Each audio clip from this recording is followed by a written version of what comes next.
God's purpose has always been to have a people for himself, and that flows out of his relational nature of existing in perfect fellowship with Father, Son, Holy Spirit. You see this biblical narrative of God having a people for himself that he reveals himself to, that he displays his glory through, from the creation of Adam and Eve to Abraham's calling that through you all the nations of the earth will be blessed.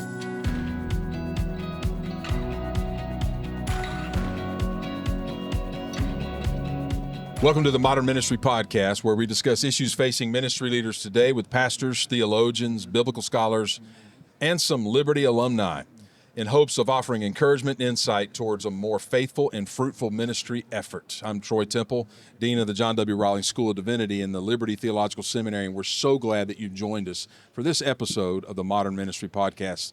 On this episode, our special guest is church planter, pastor, author, and ministry leader Tony Merida. Tony is the founding pastor of Imago Dei Church in Raleigh, North Carolina. And if you don't know, that's actually heaven here on earth in the state of North Carolina. And second is Virginia, which is where we're located almost every day. But he's also the vice president of planner development for the Sin Network. He also serves on as a board member for the Gospel Coalition. And he's written some things. Tony has written several books, including The Christ-Centered Expositor, Love Your Church, and several volumes in the Christ-Centered Exposition Commentary series, which I would commend to you if you have not resourced those volumes. He's happily married to Kimberly, and they have 5 children.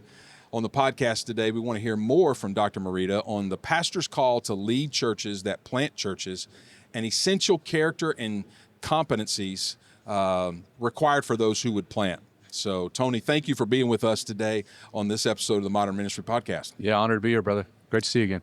So, you planted Imago Dei Church, what seems like a lifetime ago, no doubt. I mean, it's 20 years plus, and any of us that have children who are over 20 years, we're thinking empty nesters, but it's different with the church plant. You don't get an empty nester. They continue to move forward. With that in mind, I want to start our time today by hearing the story that you have lived and how God has equipped you for this season of ministry multiplication. But take us back. Yeah, I can go really far back, but I was in the car ride over here today, and I was just telling a friend about owning a motorcycle when I was in 6th grade. I had a little Honda 50, and I had my own pool stick, and I would put it around my shoulder after school, and I would go down to the pool hall and shoot pool. Oh, wow. And I said, I bet nobody in the neighborhood was thinking. Is that a church planting fundraiser, strategy? I was like, I bet no one was looking at me saying, that guy's going to be a pastor. That's so good. That's a church planter right there. Yeah. So, I became a Christian in college. I went to a school called Cumberland College, now University of the Cumberlands. That's right. And played baseball there, became a Christian while I was there as a sophomore. And, the Lord turned my life upside down, got mentored by a number of players, met a seminary professor, ended up following him to New Orleans Seminary because I wanted to learn how to do expository preaching. And my first year of seminary in New Orleans, a prof pulled me aside and said, hey, man, guys like you plant churches. And I didn't know what that meant exactly.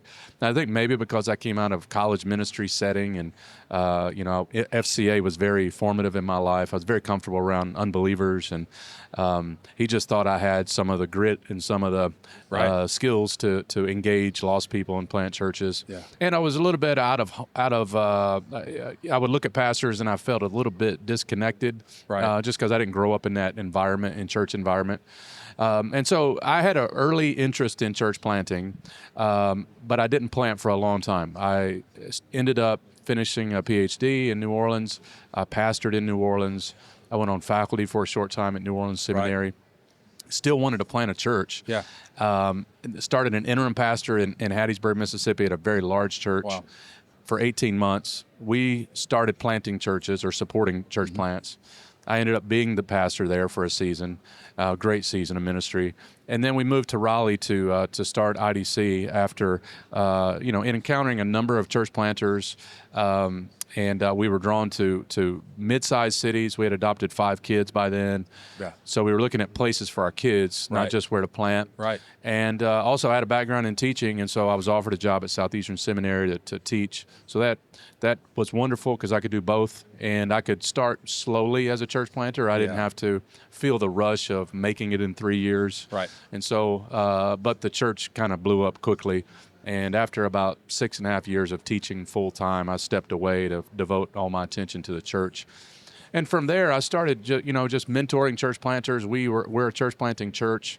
I helped with Grimke Seminary, kind of get that off the ground, and that was a good season of my life as well.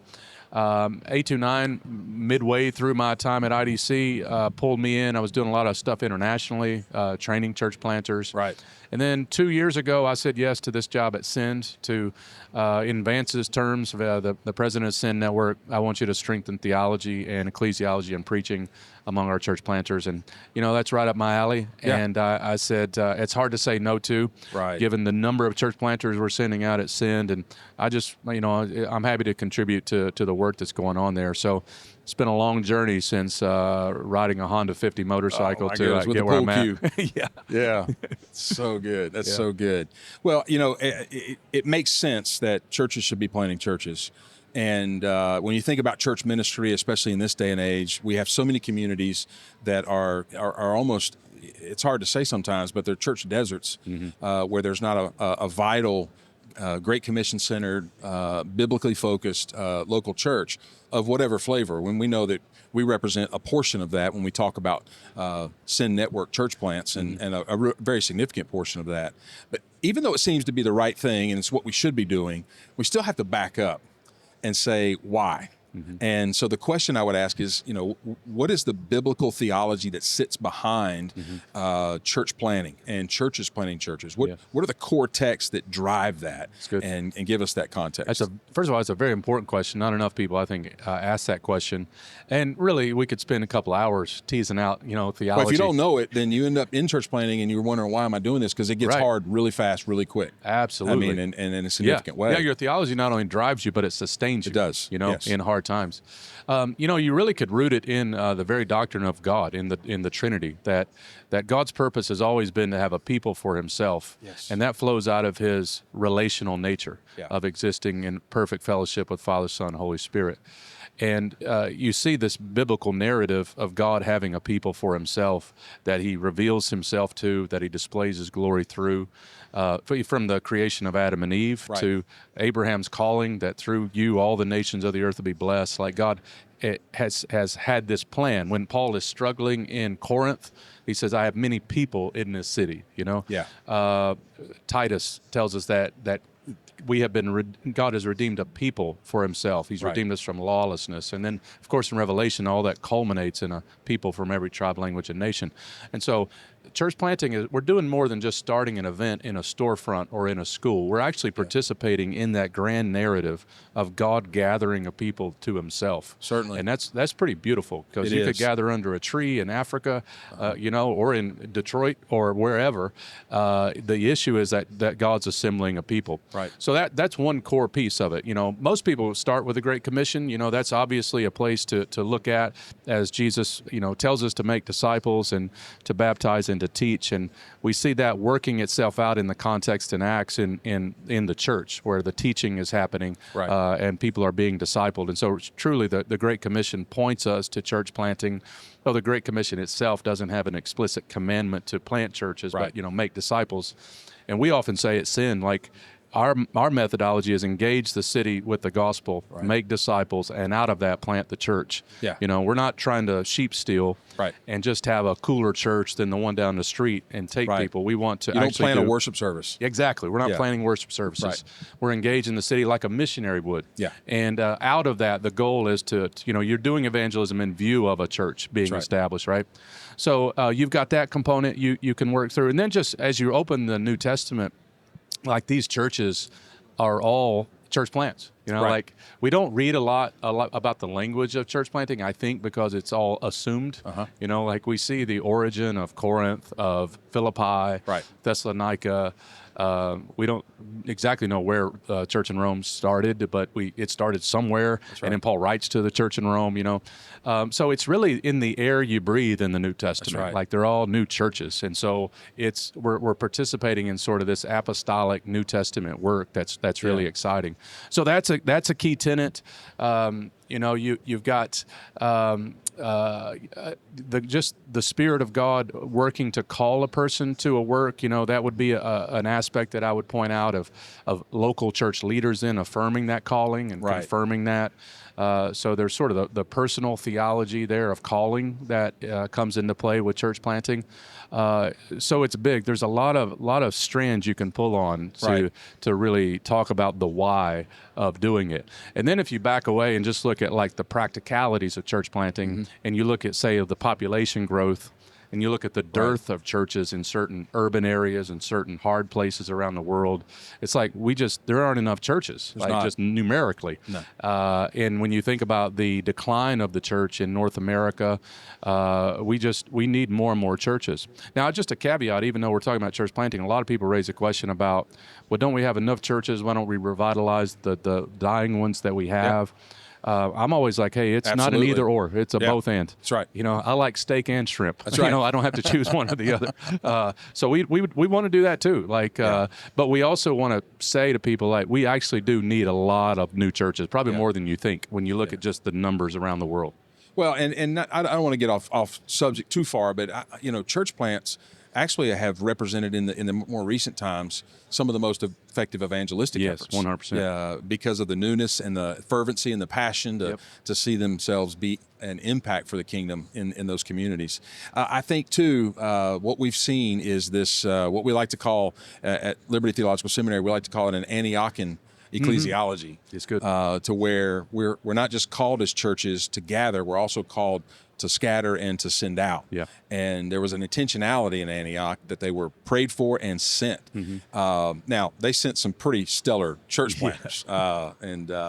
So anybody listening, if you happen to be an alumni or you got a student at Liberty, you might want to send them on our trip next January to Greece and go through Paul's second missionary journey. Let's go. I'm going in December. He was one of the ones sent out by Antioch. So that's, you're going in December? Yeah. That's so good. Yeah. So, where do church planters usually most commonly fall? And not necessarily talking about their morality, but as far as in the process of church planting or stumble with their leadership or their vision, innovation, theologically, where do you see the most common struggles? Yeah, it's hard to say. I mean, it really is all the above.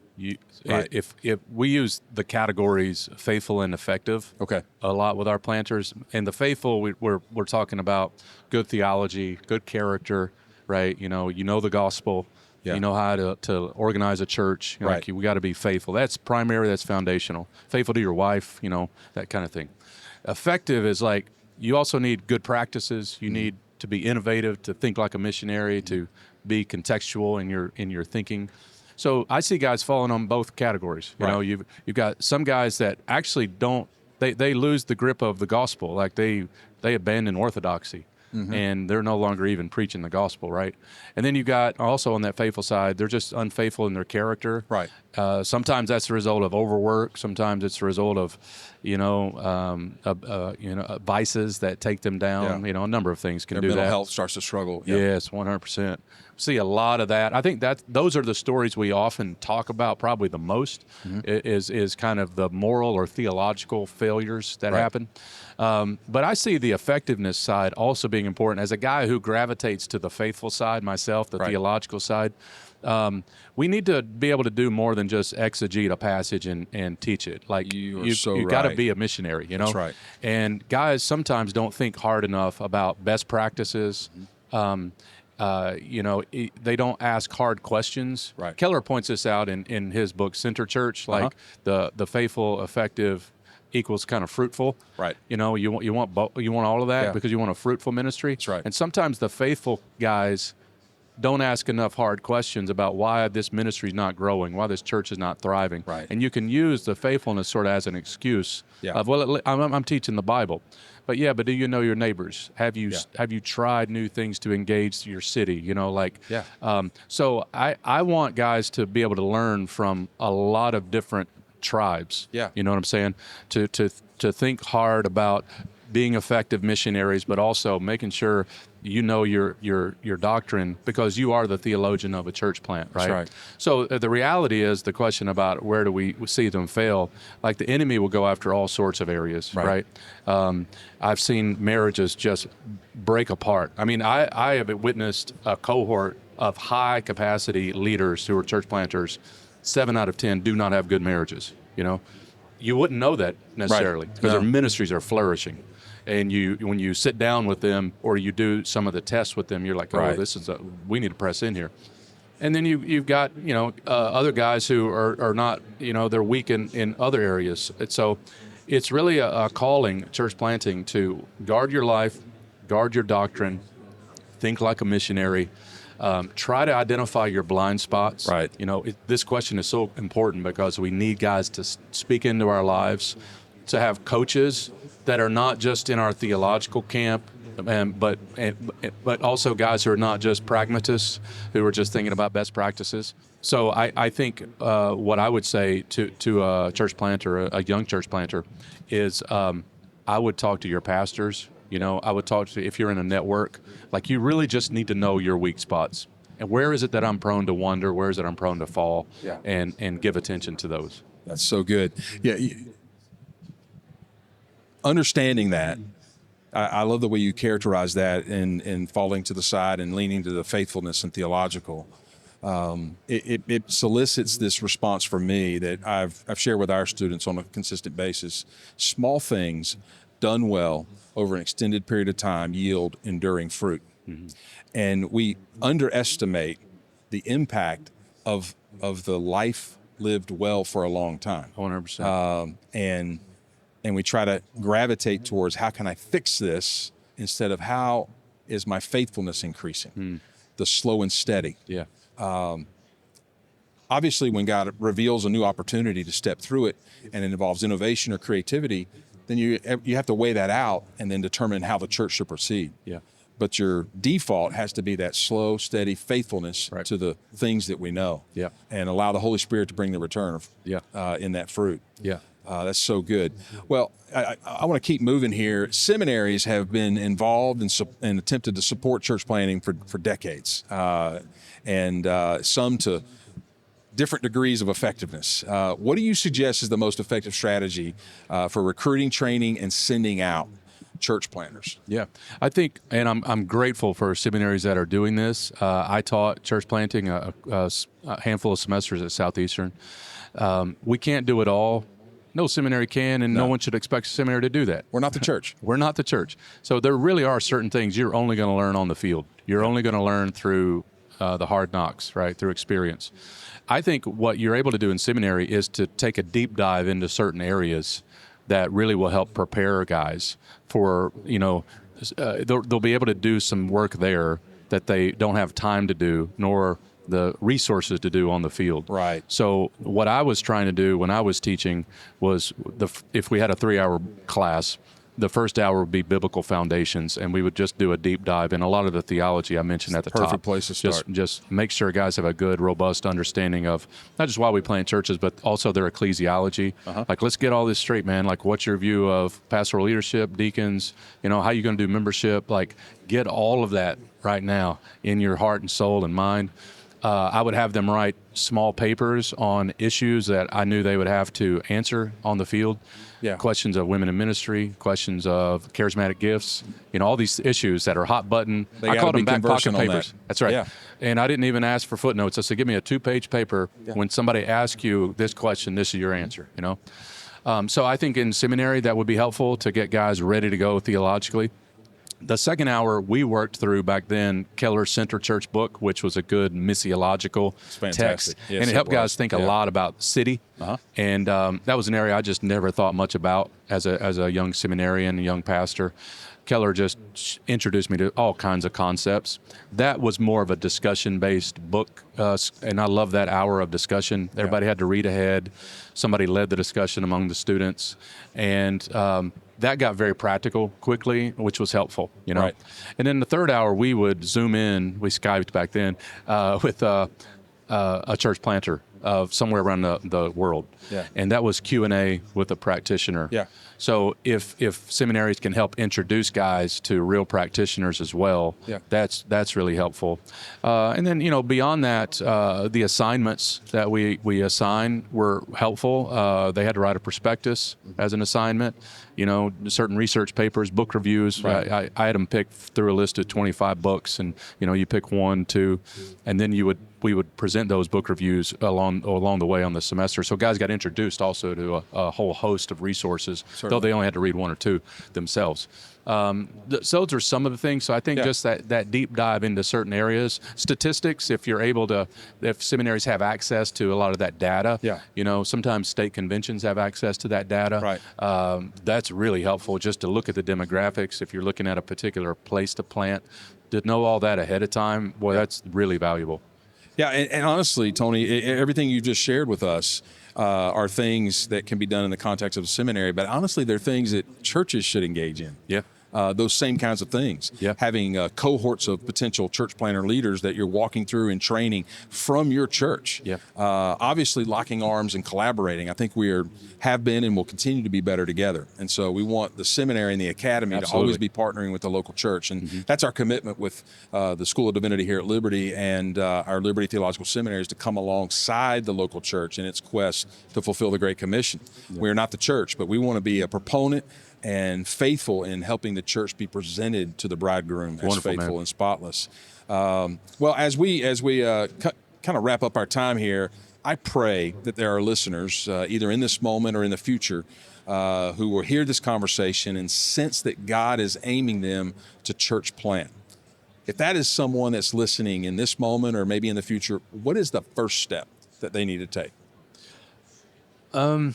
Obviously, I would say personally, spending time in prayer, spending time in the Word. If you're married, spending time talking about this with your spouse. Kind of the step next or outside of that would be to talk to your pastor, your church leaders.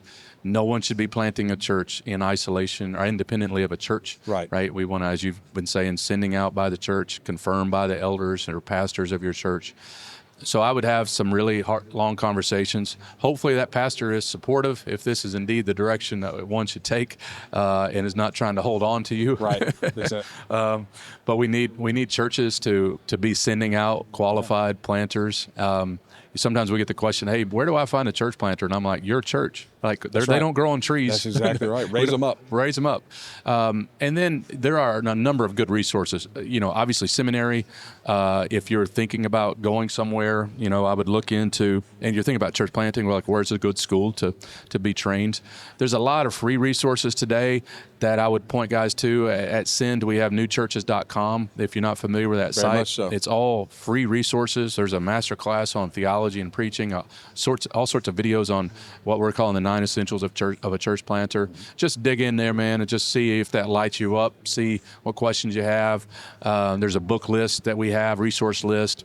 Obviously, reading, listening to church planters. I would say one very practical thing is I would try to find a church planter that is doing well and see if you can schedule a couple hours. Have your questions ready for them. Don't waste their time. Be ready to engage with them.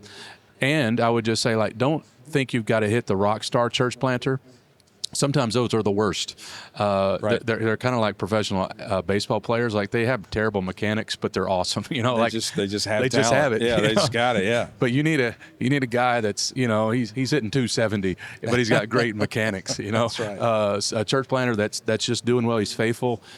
He'll be really helpful to you. We tend to platform the most successful guys, and that's fine. Thank the Lord for those guys. But you might have a guy in your neighborhood or your city or your state that, man, he's just been grinding, like you said, slow plodding, and is faithful. I would go learn everything I can from that guy. That's so good. Yeah. Well, before we close this episode, I hate that I didn't get as much time to dig deeply into the expositor focus. This has been such a blessing that God has given you the opportunity to really impact, I think, church leadership and Christianity across our churches in the priority of expository preaching and the connection that it has with church planting.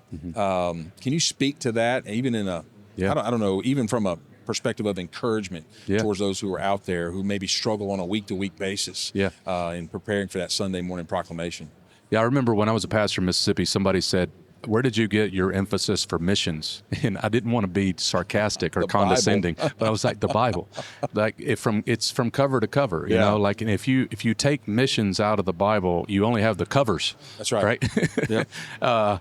And so when you're expositing the scriptures, you are going to hit this missional thread. You can't miss it. It's there. Right. I mean, I read the Psalms every morning, and I was in Psalms 46 to 48 this morning, and it was all about the nations, those three, trust the God of the nations, worship the King of the nations, proclaim God's glory among the nations.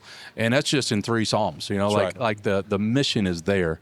And so I think as an expositor, we're going to bump into places where we can apply this all along the way. And so you are right, man. It all starts from the Word. This is foundational for us. So may the Lord help us to raise up a new generation of church planners and great expositors. Well, we appreciate your faithfulness. I'm so grateful for leaders like you who are doing just that.